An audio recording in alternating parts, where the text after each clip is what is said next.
Hi everybody, Erik Halterman of RotoWire.com here with another set of fantasy baseball waiver wire pickups. We've got 2 hitters and 2 pitchers today, each of whom is available in at least 70% of ESPN leagues. We're going to begin with Yankees outfielder Miguel Andujar. Andujar didn't even make his season debut this year until early May, due first to a hand injury and then a demotion as soon as he got healthy. But underperformance by other Yankees has given him a near everyday role, as he's only sat 3 times since May 13th.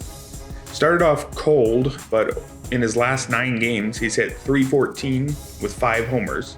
Now, you might be saying that's a small sample, which is true, but it's a whole lot easier to buy into small samples from guys who have shown something in the past, and that definitely describes Andujar. In his only full season in 2018, he hit .297 with 27 homers. Looks like he was going to be one of the team's better hitters for several years to come, only to spend the next 2 years injured or underperforming. He barely played at all, really, in 2019 and 20. This year, though, his expected batting average and expected slugging, that's .278 and .490 respectively, are both better than what he showed in that one good full season. So I think given that he's been good before and he's good over the last couple weeks, I'd definitely be looking to him if you need an outfielder. Next, we're going to move to the infield for Brewers infielder Luis Urias.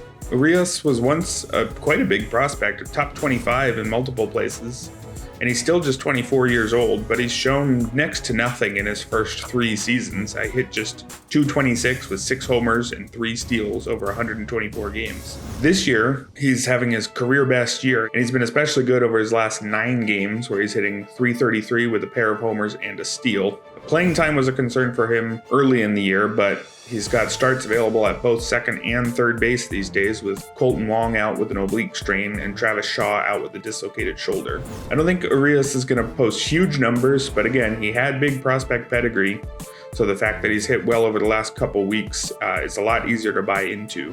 Next, we're going to move to the mound for a starter, Angels righty Alex Cobb. This might seem like a bit of a weird time to recommend Cobb, given that he gave up 5 runs in his last start, but that came with just 3 hits and 1 walk in 7 innings, and over his previous 3 starts, he allowed just a single earned run. On the season, he has a .424 ERA, but the ERA estimators think he's been way better than that, with both FIP and xFIP having him in the mid-2s. And it's not hard to see why they like him that much when you look at his underlying numbers. He's got a career-high 29% strikeout rate, which is solidly above league average and way above what he had over the last 5 years when he posted a combined 16.3% strikeout rate.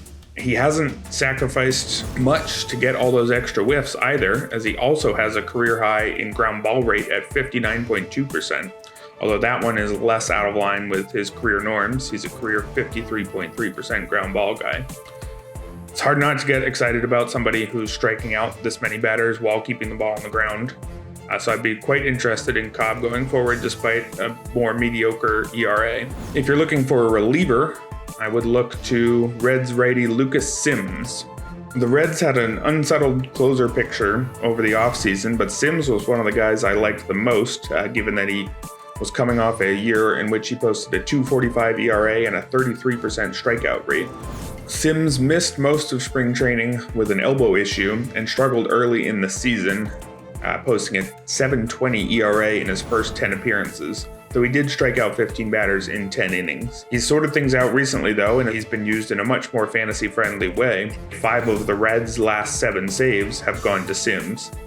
The team still doesn't have a completely settled closer position, but it looks like it's him, and I'd be very interested in picking him up despite a .470 ERA, because again, he's been much better than that lately.